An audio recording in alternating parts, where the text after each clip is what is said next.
ایک یہودی نے اپنے بیٹے کو سودا لینے کے لیے بھیجا، تو اس کا بیٹا وہ سودا لینے کے لیے چلا گیا۔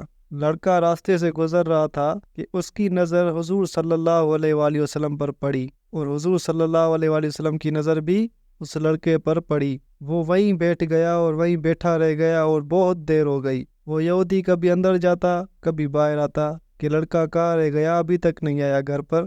سورج غروب ہو گیا، مغرب کی نماز ہو گئی، شام کو گھر گیا تو باپ نے پوچھا، ارے نادان، اتنی تاخیر کی؟ باپ بہت غصے میں کہ بڑا نادان اور پاگل ہے، میں نے کہا تھا جلدی آنا، تم اتنی دیر کر کے آئے ہو، اور تمہیں سودا لینے بھیجا تھا، تم خالی ہاتھ واپس آ گئے ہو، سودا کہاں ہے؟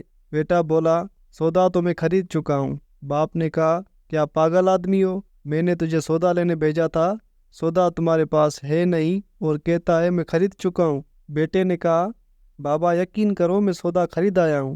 باپ نے بولا، تو دکھا، اگر سودا خرید کر لائے ہو تو ہے کہاں پہ؟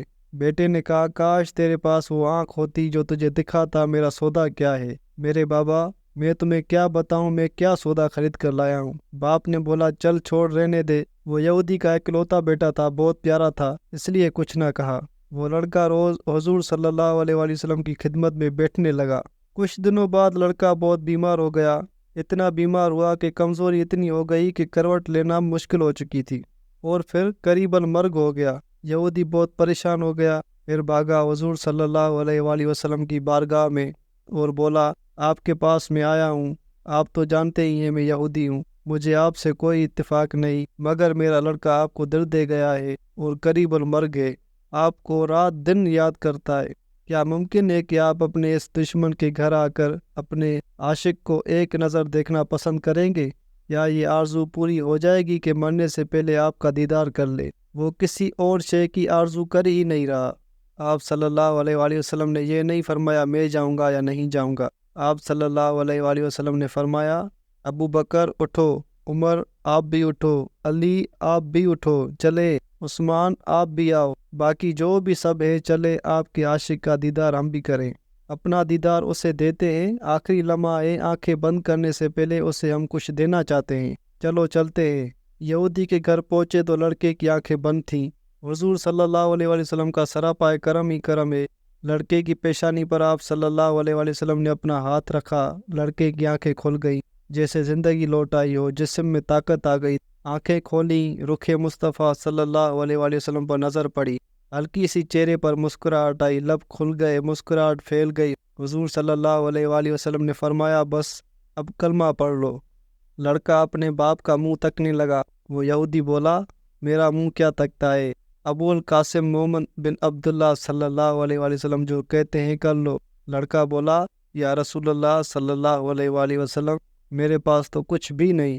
آپ صلی اللہ علیہ وآلہ وسلم نے فرمایا، بس تم کلمہ پڑھو، میں جانوں اور جنت جانے، تم میرے ہو جاؤ، جنت بھی تو میری ہے، جنت میں لے جانا یہ میرا کام ہے۔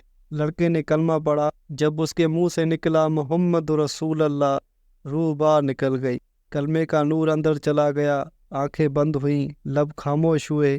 اس لڑکے کا باپ وہ یہودی بولا، محمد صلی اللہ علیہ وآلہ وسلم، میں اور آپ دونوں مخالف ہیں، اس لیے یہ لڑکا اب میرا نہیں رہا، اب یہ اسلام کی مقدس امانت ہے، کاشانہ نبوت صلی اللہ علیہ وآلہ وسلم سے اس کا جنازہ اٹھے تب ہی اس کی عزت ہے، لے جاؤ اس کو۔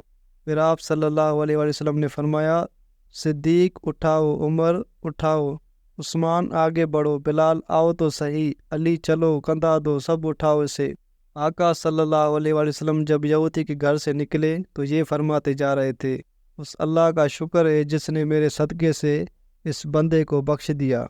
کیا مقام ہوگا اس عاشق کی میت کا جس کو علی، عثمان اور ابو بکر صدیق، عمر بن خطاب، بلال حبشی رضی اللہ عنہم جیسی مشہور شخصیات کندھا دے کر لے جا رہے ہوں، اور آگے آگے محمد مصطفیٰ صلی اللہ علیہ وآلہ وسلم ہوں۔ قبر تیار ہوئی، کفن پہنایا گیا، حضور قبر کے اندر تشریف لے گئے، قبر میں کھڑے ہوئے اور کافی دیر کھڑے رہے، اور پھر اپنے ہاتھوں سے اس عاشق کی میت کو اندر اتارا۔ آپ صلی اللہ علیہ وآلہ وسلم قبر کے اندر پنجوں کے بل چل رہے تھے، مکمل پاؤں مبارک نہیں رکھ رہے تھے۔